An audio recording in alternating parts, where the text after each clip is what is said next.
Ladies and gentlemen and ladies, welcome to another week, another episode of the Medicine Ball Podcast. You could have chosen to spend your time anywhere. You rock with me today. Thank you. I never take that lightly. Before we get into it, let my beat drop. Yes, that's right. Welcome to Medicine Ball with your boy LS3 to be exact. And if you ain't in shape, at least your brain should be. Welcome, ladies and gentlemen, to the Medicine Ball Podcast, where we focus on giving your brain a six-pack by exercising your mind.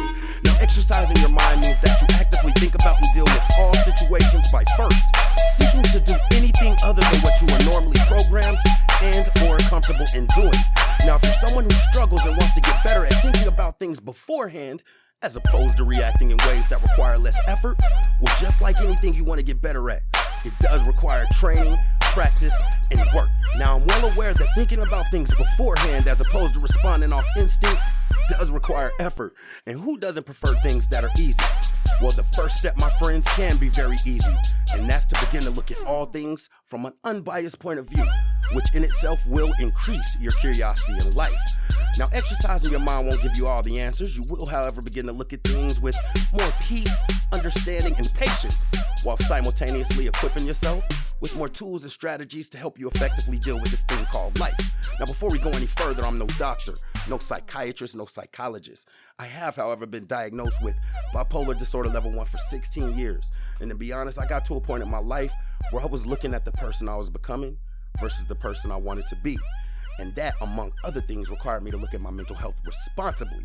So whether or not you're diagnosed or know someone who's diagnosed or have symptoms or just want to know more about it, it doesn't matter. Maybe you're one of the many people who could just use some tips, tricks, and different ideas to help you get through day-to-day life. Pull up a seat, kick up your feet. This is your family, man. Welcome home, no judgment zone. This week's episode 612, Sensei Mode. Let's go. Welcome, ladies and gentlemen and ladies, to another week, another episode of the Medicine Ball Podcast. I was absent last week, but I'm continuing to restructure the program, man. It's hectic. For those of y'all who have been following me from the beginning, before I had the website, before I had all the followers, before I had all the listenings, before I had all the platforms that I'm on, I appreciate y'all. Shout out to y'all. I'm continuing to structure this thing in a way that can be the most efficient. I'm also simultaneously doing some things financially, making sure things are in place so that I can put some money behind Medicine Ball, put a good amount of money behind Medicine Ball going into this year. Continuing to work my plan, man. Y'all follow, like, subscribe, share, all that good stuff that y'all already do. Go join the groups. Hit me up on my newsletter. Go check out the website. Go check out Mamba's page, That Guy Mamba, all that stuff that y'all continue to do, man. I think it's very important that the people who are committed to this and who do listen to my episodes, that I'm held accountable by y'all, man. So definitely continue to be patient with me. What we got in new news, man? I spoke about the shop. The shop has been very hectic. On top of all of this that I'm doing now, I'm making a conscious effort to get back in shape. So that's involving a gym schedule. I'm pretty proud of myself. I say in the last 10 days, I've been to the gym 8 times. So I missed 2 days. I had some friends come in town. I wanted to entertain them and whatnot. I've also been making a conscious effort to keep my child, my son, my dogs in them, Mamba, in shape. By walking him every day, I've also changed his diet up. So I'm just trying to give you guys kind of an outlook on the things that I'm doing on top of Medicine Ball.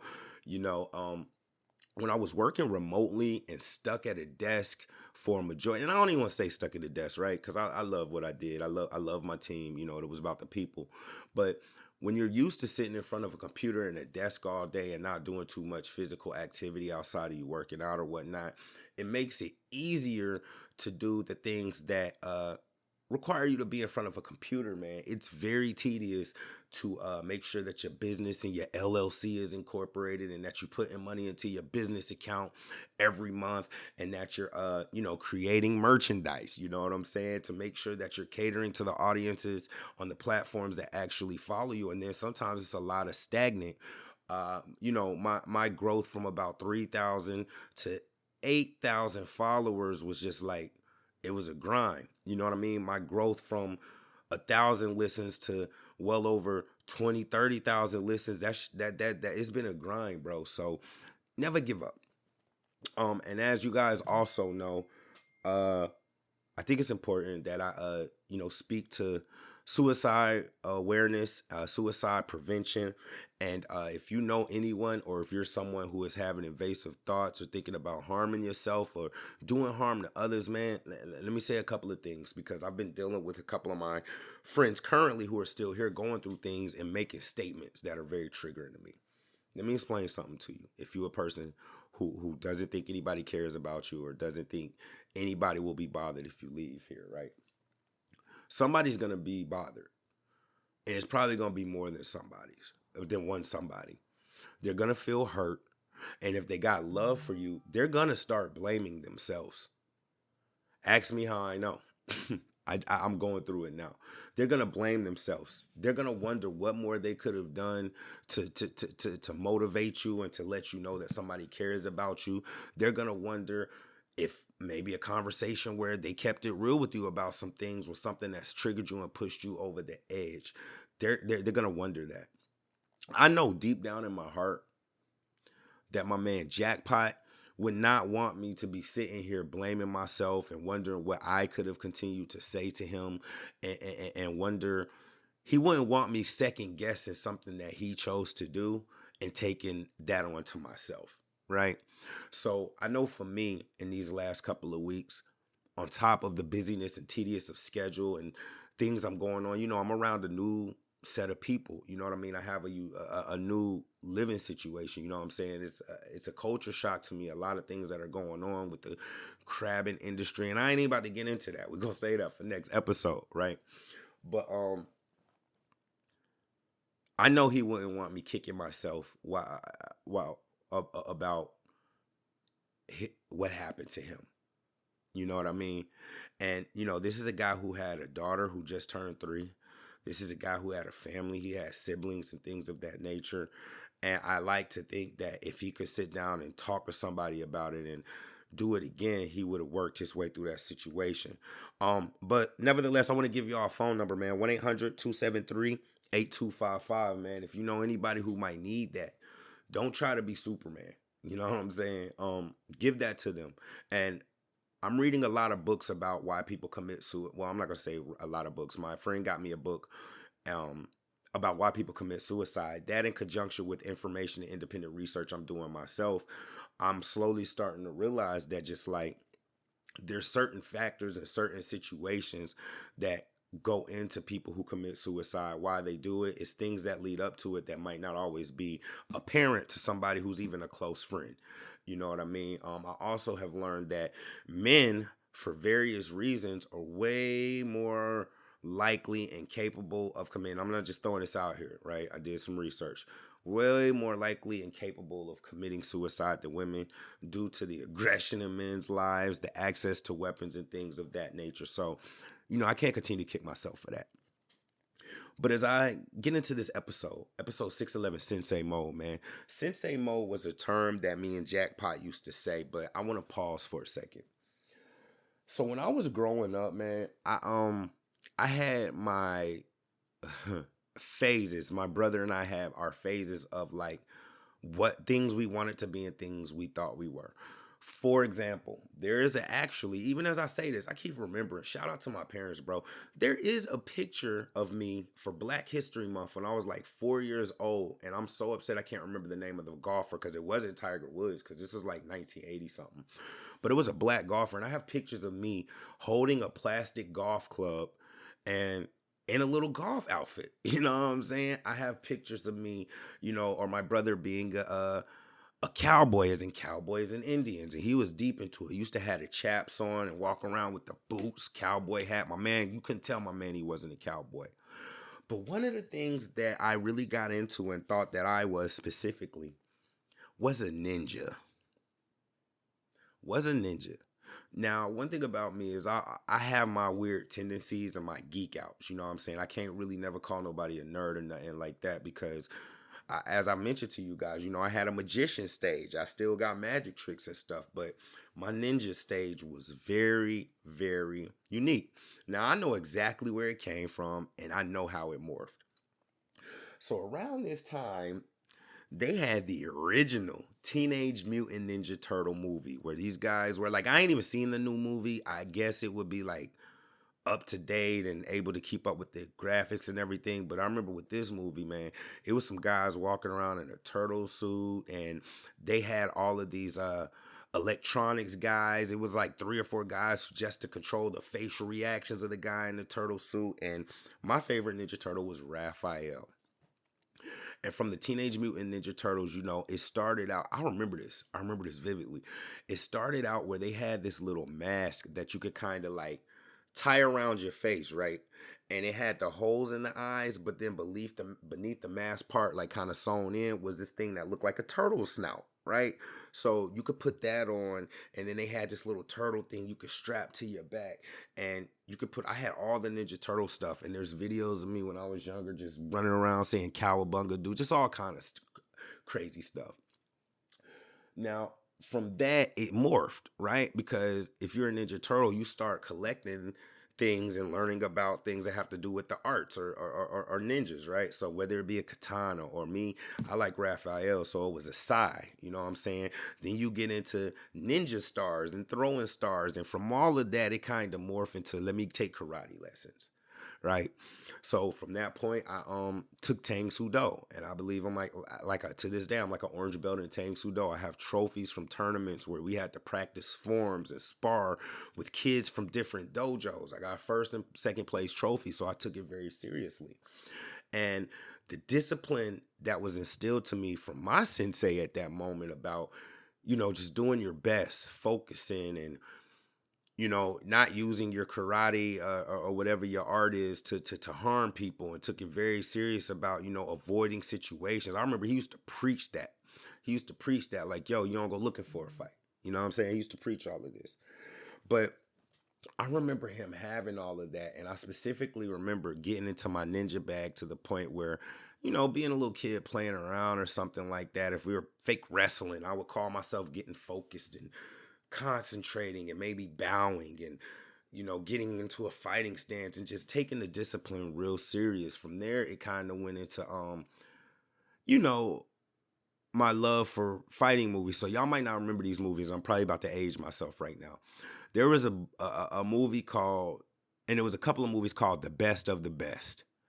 The best of the best, right? Where it was like the American karate team versus the Japanese or Korean karate team. And I think they had 3 or 4 of those, the best of the best, right?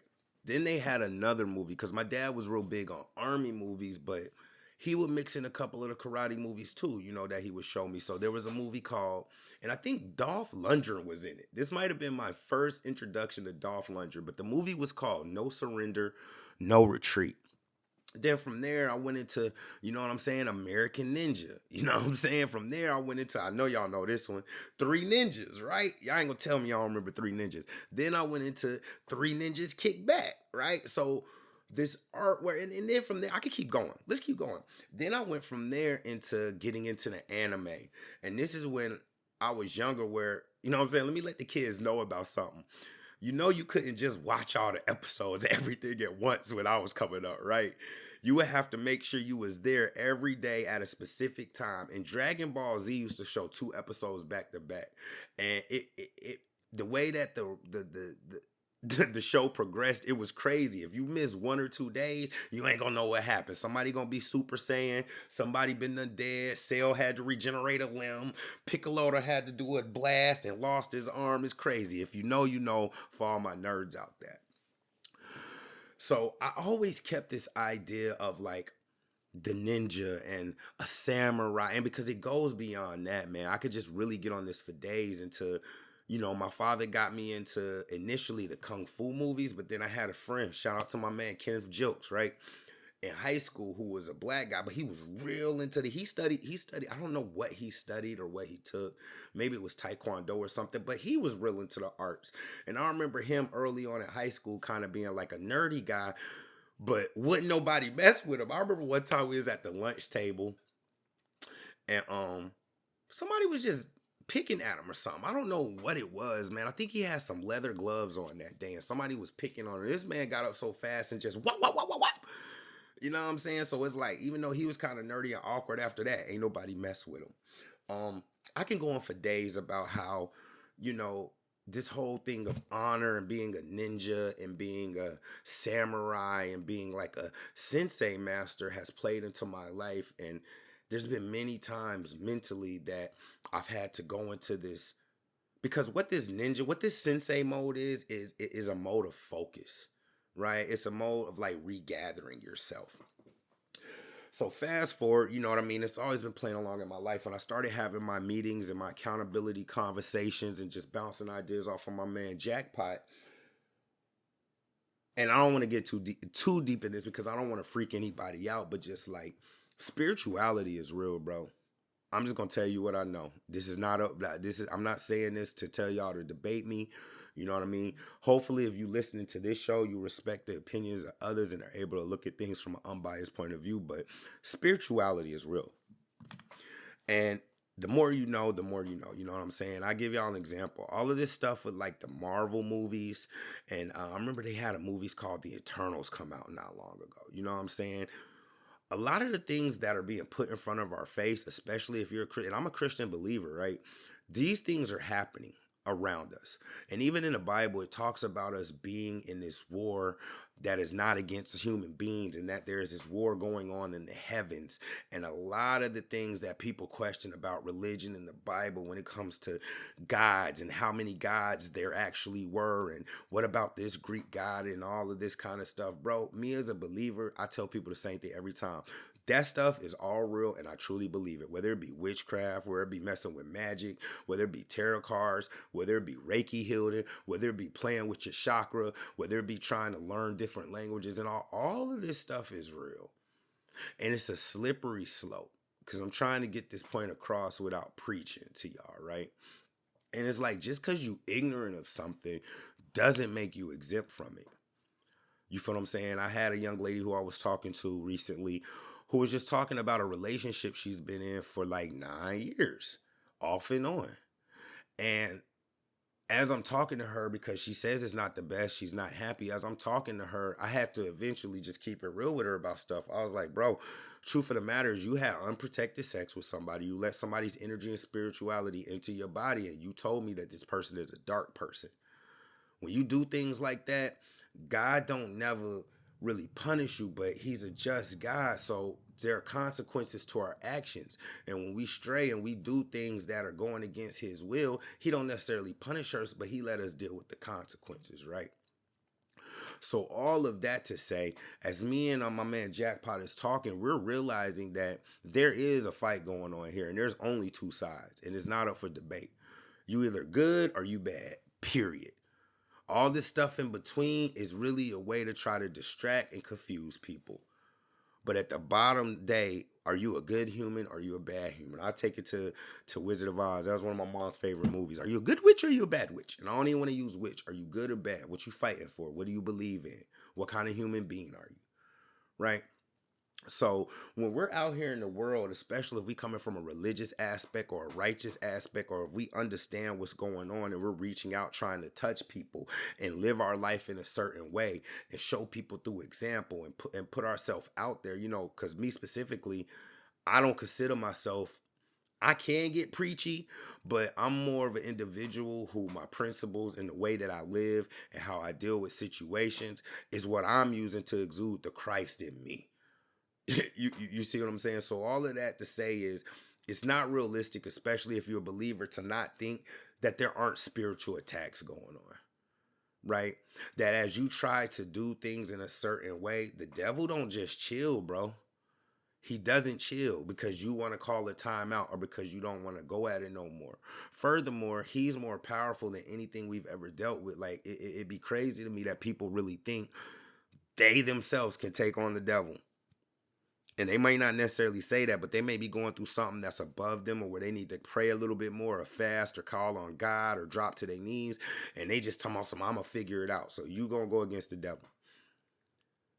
So what happens is, if we're not aware of these things and we not tapped into these things, and if y'all want to know more about that, y'all can reach out to me or find me on the Wisdom app. But, you know, my podcast with what I'm doing here is not the way to really go about that, because there may be new listeners who don't who are in the peanut gallery mentally, and they may get offended to that. We ain't trying to run nobody away. You know what I'm saying? Jesus was an inclusive person, right?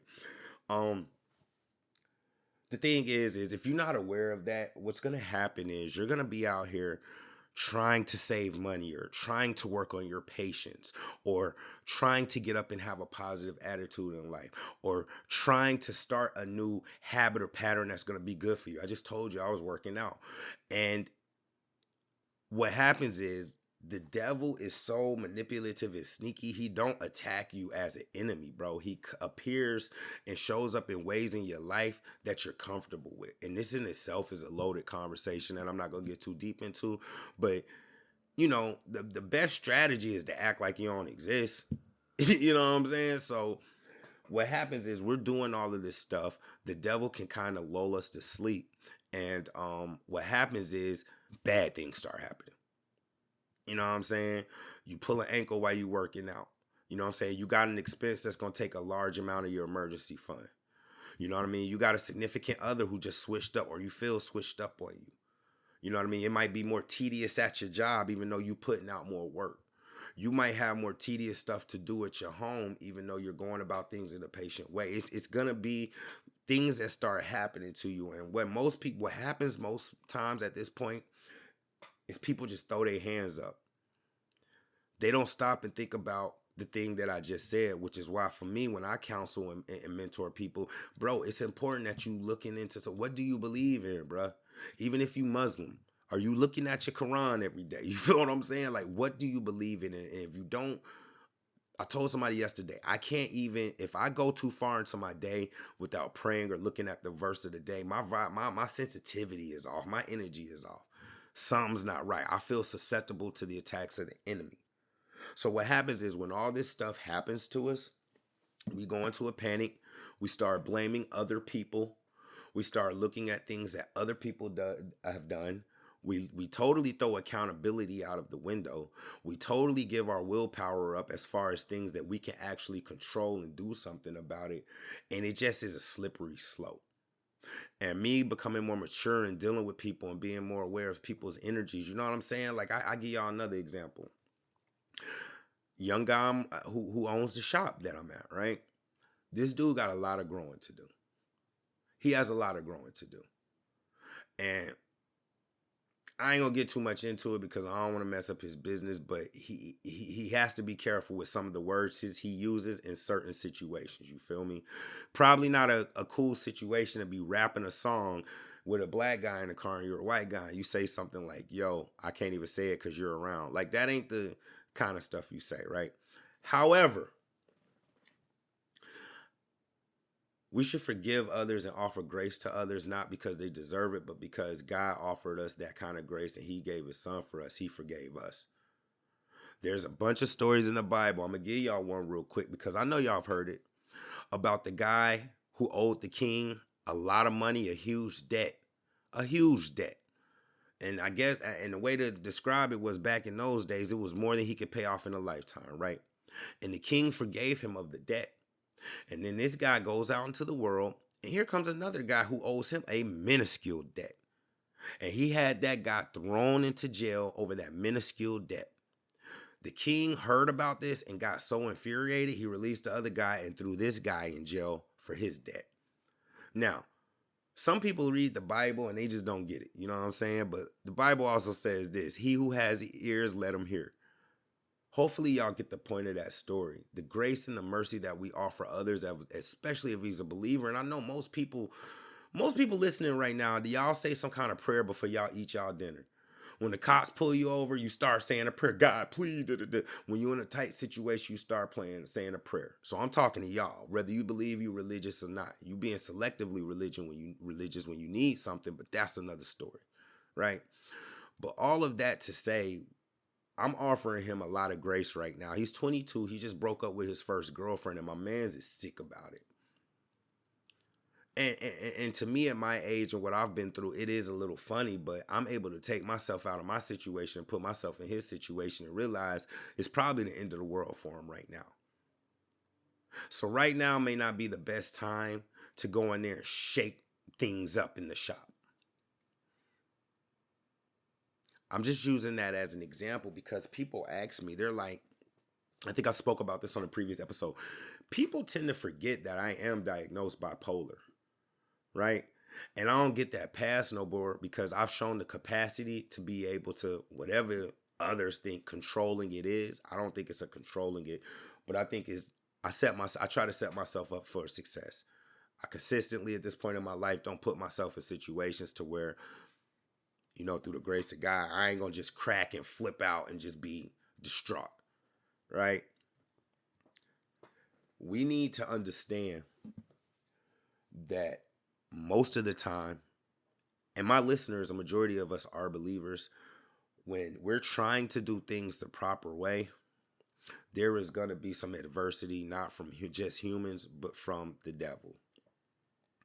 And this idea of Sensei Mode is a call that me and Jackpot use to ourselves to let us know now is the time for you to lock in, focus, think about what you're doing and being intentional about it during difficult times specifically. See, most people under a calm circumstance or under a preferable environment and circumstances can deal with adversity. But a majority of people want to get better at dealing with adversity when the stakes are higher, when there's more things going on. It's one thing when your bills is paid and everything is cool and nothing broke down and everything.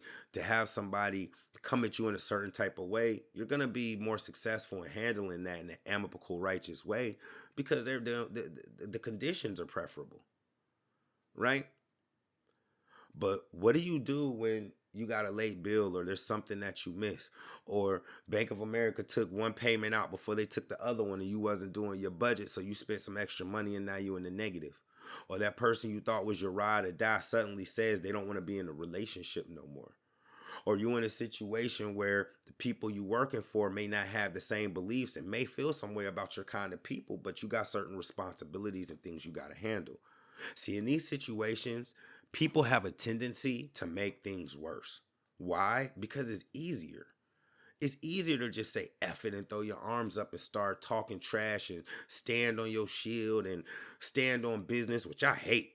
I really don't really like that term too much, standing on business, because people standing on business, even if it costs them their job, even if they're wrong, even if it means being unrighteous, and I can't just get with standing on righteous business. That's dumb to me, right? What we have to do in these times is go into a Sensei mode. And Sensei mode is being able to operate effectively and efficiently when the stakes are high. The first step in doing this is being aware and being able to identify when these attacks, when this chaos, when all of this crazy stuff happens. The first thing we need to be able to do is to identify what could possibly be going on. Because like I said, I'm a believer. And the Bible does say that the devil is real. And it says plenty about his ability to be shrewd and how we should be shrewd when it comes to dealing with him. It says stand firm in front of the devil and he will flee from you. That's not quitting, right? That's not rest in peace jackpot, committing suicide or taking your life. That's not telling somebody about themselves. That's not being mean to somebody. That ain't the way to go about it. True Sensei mode is being able to identify what's going on and slow your breathing down. Stop thinking about yourself. Quit being selfish. Give people credit when you see them trying. Lead with love. Smile through the pain. This is true Sensei mode. So I want to, kind of challenge everybody, man, because it's going to happen. Because even if you're somebody who's not a believer, bro, you're going to have life happen. Because one thing I tell you, two things for certain. Even if you don't believe in something spiritual, I guarantee you believe in life. Because no matter, if you want to say you don't believe in nothing, your tire's still going to go flat. Something's still going to happen at your house. You probably still got to work with somebody and make a living. They going to say something to you at your job. Somebody going to cut you off in traffic. Something's going to happen with one of your bank accounts, but sooner or later, it's going to happen. And regardless of what you believe in, if you're not able to identify when an attack is happening and when the stakes is high, you're going to fumble the opportunity. So I challenge y'all this week, because I'm trying to work on being more direct in my delivery, because as we move this thing to YouTube, that's another story. If you're under duress, bro, if you got a lot of things going on, if you find yourself saying something like, that's why me, like me personally, when I start having to say too much of like, yo, this is crazy. Yo, this is wild. This is crazy. I go into my sensei mode. What does that look like for me? Stopping. Silence. As I get older, and I'm laughing because it's like I'm still young at heart, but it's just like a lot of things that I used to kind of think was funny about my dad and my granddad and calling them grumpy and all of that. I can see a lot of that stuff happening to me. You feel what I'm saying? I'm a guy who can sit in silence for hours. I can work in silence. I can be around people in silence. Um, I think a lot of people, might not necessarily know how to be alone with their thoughts, which is cool. You know what I'm saying? It's something that you definitely have to learn and condition yourself for. But sometimes silence. And even just because you're not talking, you have to still have the next level. Go back and listen to some episodes if you need some help on how to silence your thoughts or control what's going through your mind. I think a lot of time, and I want y'all to hear me when I say this, I think a lot of times our conscious self thinks that we're smarter than our brain. Let me say that again. A lot of times I think our conscious self thinks that we can outthink our brain. For instance, I was telling somebody yesterday, like, yo, your brain is meant to make things easier. If easier is not thinking your way through things, if easier is to just cuss somebody out and be reactive, if easier is just to throw up your hands and be like, F it, if you don't fight those thoughts, your brain is meant to be efficient, bro. It's gonna do what's easiest, what it retains, what it's used to. Just like I was talking to the young lady who was in a 9-year relationship, I had to explain to her, like, your brain gonna start making things easier and accept situations that may not be the best for you simply because you've been in it so long that it's easier to just accept it. So what do you do after you silence your brain and you calm down and you try to get your refocus back? You ready? Are y'all ready for this? You gotta do some work, bro. Now you have to be a little bit more aware of how you're reacting. Y'all have to go back and listen to one of my old episodes. Start chopping wood. I got up this morning, bro. I just told y'all I'm doing this new workout. You know what I'm saying? I'm at a 24-hour gym and it's weird. I'm in a place where African Americans are not prevalent. And even though it's 2024, I'm in Florida. So it's like the older generation is still prevalent here, because I feel like the new generation is not as much on the racism and all of that as the older generation is. But this is Florida. You know what I'm saying? These folks walking around.